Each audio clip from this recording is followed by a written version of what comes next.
તો દિવાળી વેકેશન પછી હવે શૈક્ષણિક કાર્ય શરૂ થઈ ગયું છે અને શહેરની શાળાઓમાં ફરી બાળકોનો એક કિલકિલાટ જોવા મળ્યો. બીજા સત્રના પહેલા દિવસે જ મોટી સંખ્યામાં બાળકોની હાજરી જોવા મળી. વિદ્યાર્થીઓની ધોરણ 10-12ના વિદ્યાર્થીઓ ફરી બોર્ડની પરીક્ષાની તૈયારીમાં લાગી ગયા છે. નવા ઉત્સાહ અને ઉમંગ સાથે ફરી શૈક્ષણિક કાર્ય શરૂ થયું છે.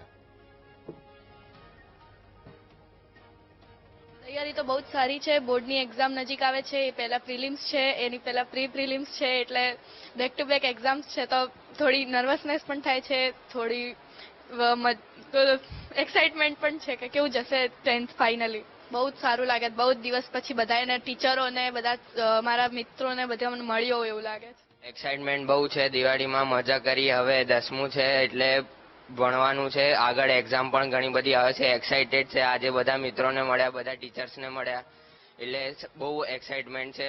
નવી ચેતના, ઉમંગ સાથે હવે ભણવાની બહુ જ ઉત્સાહ આવી રહ્યો. વિદ્યાર્થીઓને આ દિવાળી વેકેશનને જે રજાઓ પડી, જે લગભગ 22 દિવસનું વેકેશન હતી, રજાઓ હતી, એટલે ક્યારેક એવું થાય કે સળંગ જ્યારે શૈક્ષણિક કાર્ય કરતા હોય ત્યારે બ્રેક પણ જરૂરી હોય છે.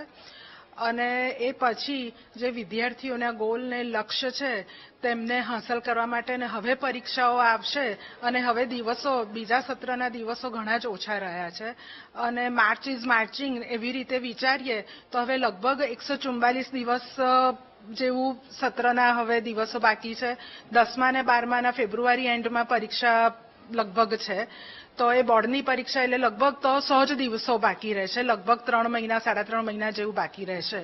તો એની માટે પૂર્વ તૈયારી રૂપે અમે લોકો ખૂબ જ તત્પર છે.